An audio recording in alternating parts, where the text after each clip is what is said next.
ಇವತ್ತು ಎಲ್ಲಿಗೆ ಹೋಗ್ತಿದ್ವಿ? ರವಿಶಂಕರ್ ನಾಟಕ ನೋಡಕ್ಕೆ. ಲಿಖಿತ್ ನಾವ್ ಎಲ್ಲಿಗೆ ಹೋಗ್ತಿದ್ವಿ? ನಾಟಕ ಸ್ಟಾರ್ಟ್ ಆಗಿಲ್ಲ.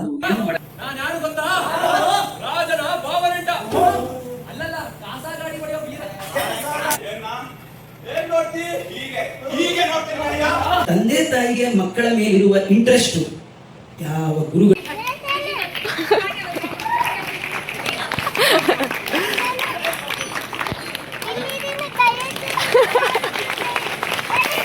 ಎಲ್ರಿಗೂ ನಮಸ್ಕಾರ. Welcome to get to know about me. ನಾನು ನಿಮ್ಮ ಧರಣಿ.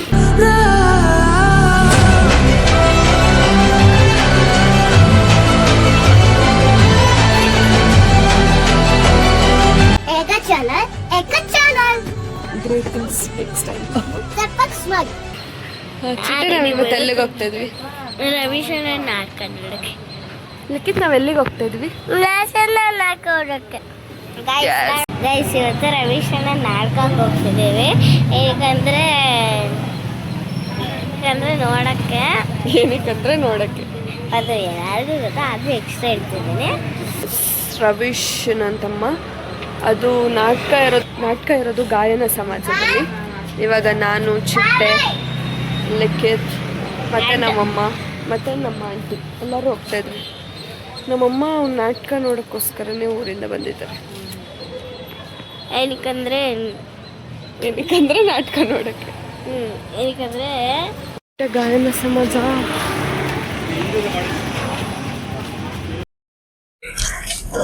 ಗಾಯನ ಸಮಾಜಕ್ಕೆ ರೀಚ್ ಆಗಿದ್ದೀವಿ. ಇನ್ನ ನಾಟಕ ಸ್ಟಾರ್ಟ್ ಆಗಿಲ್ಲ. ಏನು ಮಾಡಕ್ಕಾಗಲ್ಲ. ಬಂಧುಗಳೇ, ತಂಗಿ ಕವಿತಾ, ಇನ್ನು ಅನೇಕ ಬಹಳ ಮಂದಿ ಇದ್ದಾರೆ. ಇವರೆಲ್ಲ ಇದ್ದಾರೆ. ಇವರೆಲ್ಲ ಸೇರಿ ಇದನ್ನ ಒಂದು ರಾಷ್ಟ್ರೀಯ ಉತ್ಸವ ಅನ್ನುವ ರೀತಿಯಲ್ಲಿ ಮಾಡ್ತಾ ಇದ್ದಾರಲ್ಲ.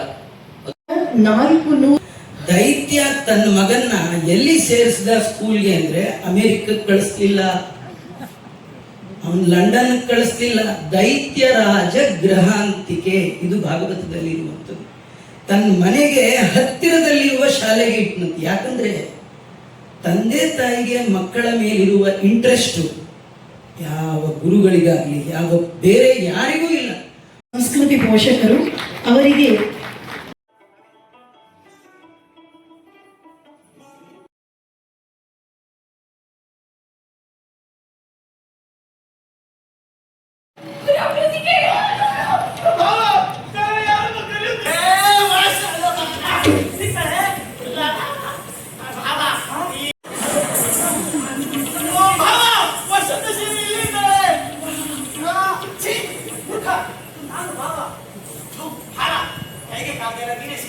ಹೋಗಿ ಒಂದು ಹೊತ್ತಲ್ಲಿ ನಿಲ್ಲ.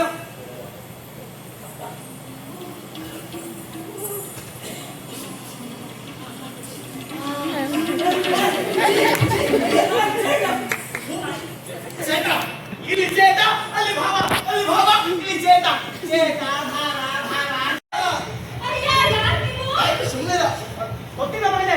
ಇದು ಬೇರೆ ಯಾರಾದ್ರೂ ಸ್ವರ ತಂದಿದೆ. ಭಾವ ಕೆನೆ ಮೊಸರು ತಿನ್ನಬೇಕು, ತನ್ನ ಸ್ವರವನ್ನ ಬದಲಿಸಿಕೊಳ್ಳುತ್ತಂತೆ. ಹಾಗೆ ಈ ಗೊತ್ತಿನ ಹೆಣ್ಣು ತನ್ನ ಸ್ವರವನ್ನ ಬದಲಿಸಿಕೊಂಡಿದ್ದಾಳೆ.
ನಾಲ್ಕು ಹೊಟ್ಟೆ ಕೊಟ್ಟ ಈ ಮನುಷ್ಯನಿಗೆ ಬೆಳಗಿನ ತಿಂಡಿಯ ಪುಡಿಗಾಸಂತೆ. ಅಯ್ಯ, ಅದು ನನಗೆ ದೊಡ್ಡ ಸಂಪತ್ತು ಕಣಯ್ಯ, ಸಂಪತ್ತು. ಹಾಗಿದ್ರೆ ಕೇಳು, ಏನ ಇವನಿಗೆ ಇನ್ನೂ 10 ರೂಪಾಯಿ ಕೊಟ್ಟು ಕೊಟ್ಟು ಪುನಃ ಚುಂಚಾಡಿ ಗೆದ್ರೆ ಎಲ್ಲ ಪತ್ತ ಬಳಸ್ತಾರೆ.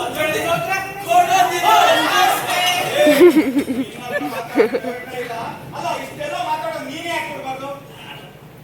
ಮರ್ಯಾದೆ ಕೆಟ್ಟ ಮುಟ್ಟಾಳ. ಯಾರು ಮರ್ಯಾದೆ ಕೆಟ್ಟವ? ನೀನು. ನಮ್ಮ ಮರ್ಯಾದೆ ಕೆಟ್ಟವ.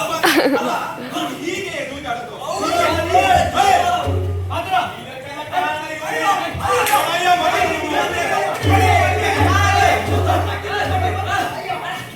ನಾನು ಹಿಂದೆ ಮಾಡ್ದಂಗೆ ನನ್ನ ಎದುರುಗಡೆ ಅವ್ನಿಗೆ ತೊಂದರೆ ಕೊಡೋಣ ಗೊತ್ತಾಯ್ತಾ? ಹೌದಾ? ಅವನಿಗೆ ಆದಿತ್ಯಕ್ಕೆ ಇರುವ ನಾವು ನೀನ್ ನನ್ಗೆ ನಡು ರಸ್ತೆ ಹೊಡೆದೆ, ನಾಳೆ ನನ್ನ ಅನ್ಮರ ಹತ್ರ ಹೊಡೆದೆ, ಆಗ ನೋಡ್ತೇನೆ. ಏನ್ ನೋಡ್ತಿ? ಹೀಗೆ ಹೀಗೆ ನೋಡ್ತೇನೆ ಮನೆಯ, ಹೀಗೆ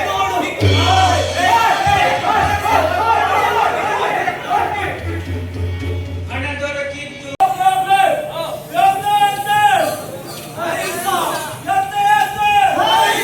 ನಾನು ಬಂದೆ.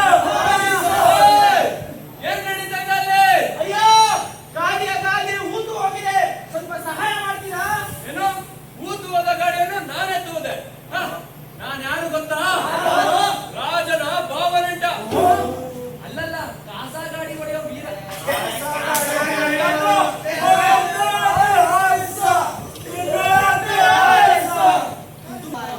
ಸ್ವಲ್ಪ ಸಹಾಯ ಮಾಡ್ತೀನಿ. ಆಯಾ ಚಾಲಕನ ಮನೆಯ ಹಿಂಬಾಗಿಲು ಈ ಗಾಡಿಯನ್ನು ಅಲ್ಲಿಯೇ ನಿಲ್ಲಿಸುತ್ತೇನೆ.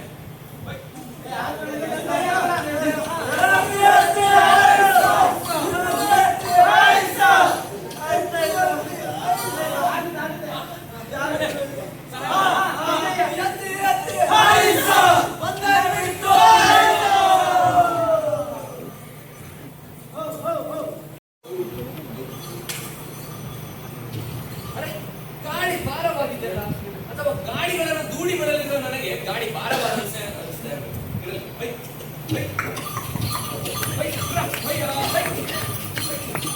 ಇದೇ ನಿಮ್ಮಪ್ಪ ಮನೆ ಗಾಡಿನ, ನೀನು ಹೋಗಿ ಮೊದಲು ಹತ್ತಕ್ಕೆ. ನಾನು ಹೇಳಿದ್ದು ನಿಜ. ಆದ್ರೆ ನೀನು ಯಜಮಾನರು ಮೊದಲು ಗಾಡಿ ಹತ್ತಿ ಅಂತ ಹೇಳೋದು ಮರ್ಯಾದೆ. ಕೋಪ ಕಿಡಿಕಾರಿತ್ತು. ಈಗ ನನ್ನ ಕಾಲಲ್ಲಿ ಒಂದು ಕೋಪವನ್ನ ತಗದಕನ್ನ ಉರಿಯ ತೊಲಗಿಸಿದ್ದಾಳೆ.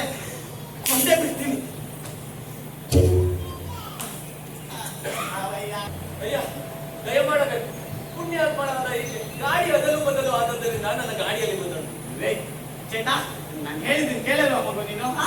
ಅಯ್ಯ, ನನ್ನ ಈ ಮೈಗೆ ನೀನೇ ಒಡೆಯ, ಆದರೆ ನನ್ನ ನಡತೆಗಲ್ಲ, ಕ್ಷಮಿಸಬೇಕು. ನನಗೆ ಎದುರು ಮಾತಾಡ್ತೇನೆ.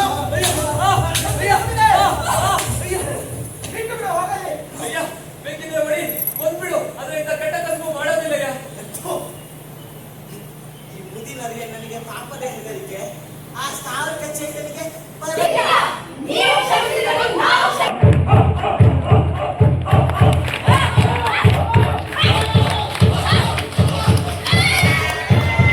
ಕ್ಲಾಪ್ಸ್ ಮಾಡು.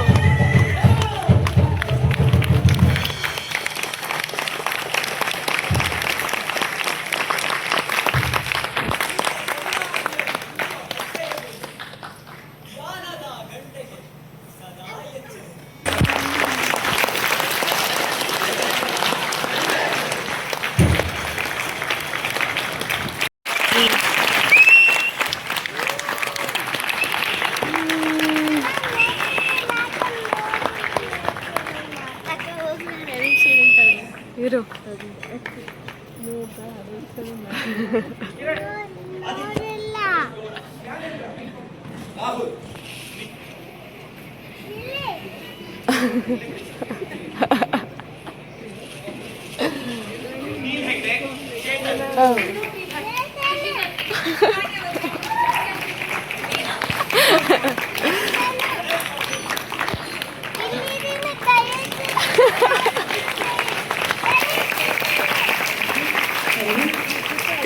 ಹೊತ್ತು ಹೊರಳಿದಷ್ಟು ಮತ್ತೆ ಮತ್ತೆ ಸತ್ವಕ್ಕೆ ಮರಳುವಂತಹ ಈ ಒಂದು ಲಿಖಿತ್ ಅದ್ಭುತವಾದ ರವಿಶಣ್ಣ ನೋಡ್ದ ಬಿಡು. ಇದರಲ್ಲಿ ಜೋರಾದ ಚಪ್ಪಾಳೆ. ಎಷ್ಟು ಸತ್ವವನ್ನು ಶೂದ್ರಕ ತುಂಬಿಸಿದ್ದನೋ ಅದನ್ನು ಮತ್ತಷ್ಟು ಹೆಚ್ಚು ಮಾಡಿ ಕನ್ನಡದ ರಸಬೆಳಗಲ್ಲಿ ಆಚಾರ್ಯ ಬನ್ನಂಜೆಯವರು ಆವಳಿಯ ಮಣ್ಣಿನ ಆಟದ ಬಂಡಿ ಎನ್ನುವುದಾಗಿ ಸೊಗಯಿಸಿ ಅನುವಾದಿಸಿದ್ದರಲ್ಲವೇ ಭಾಷೆಯನ್ನು. ಸ್ಥಾವರ ಕಚೇಟದ ಪಾತ್ರದಲ್ಲಿ ಸಾರಿ ನನಗೆ ಎಕ್ಸೈಟ್ಮೆಂಟ್ ಇಷ್ಟ ಆಗ್ತದೆ, ಅನಿಸ್ತಾ ಇದೆ. ರವೀಶ್ ವಿಭನ ಪಾತ್ರದಲ್ಲಿ ಕಿರಣ್, ಪಲ್ಲವಿಕೆಯ ಇದು ರವಿಶಣ್ಣ ಅಲ್ಲ, ನಿಂದು ಯಾವ ಪಾಠ ಹೇಳು?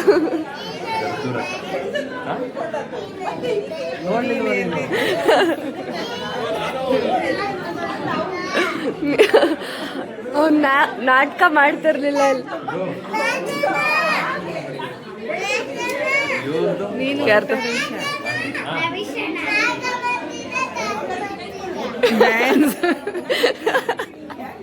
ನೀನ್ ಏನ್ ನೋಡ್ದೆ ಲಿಖಿತ್?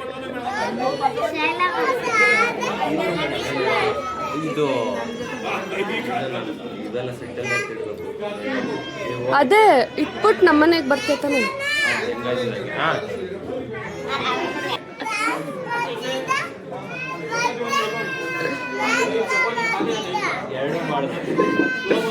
ನಿನ್ ಫ್ಯಾನ್ ಅವನೊಬ್ನೇ.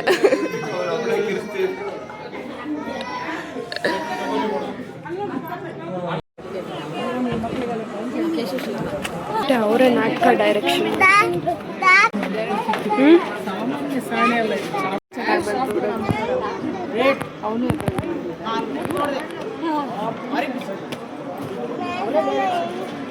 ತುಂಬಾ ಚೆನ್ನಾಗಿ ಬಂತು. ರವೀಶ್ ಅವರು ತುಂಬ ಚೆನ್ನಾಗಿ ಬಂತು. Thank you.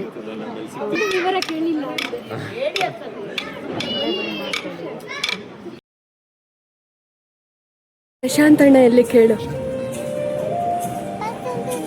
ನೀನ್ ಕೇಳು ಅವ್ರ ಫ್ರೆಂಡ್ಸ್ನ.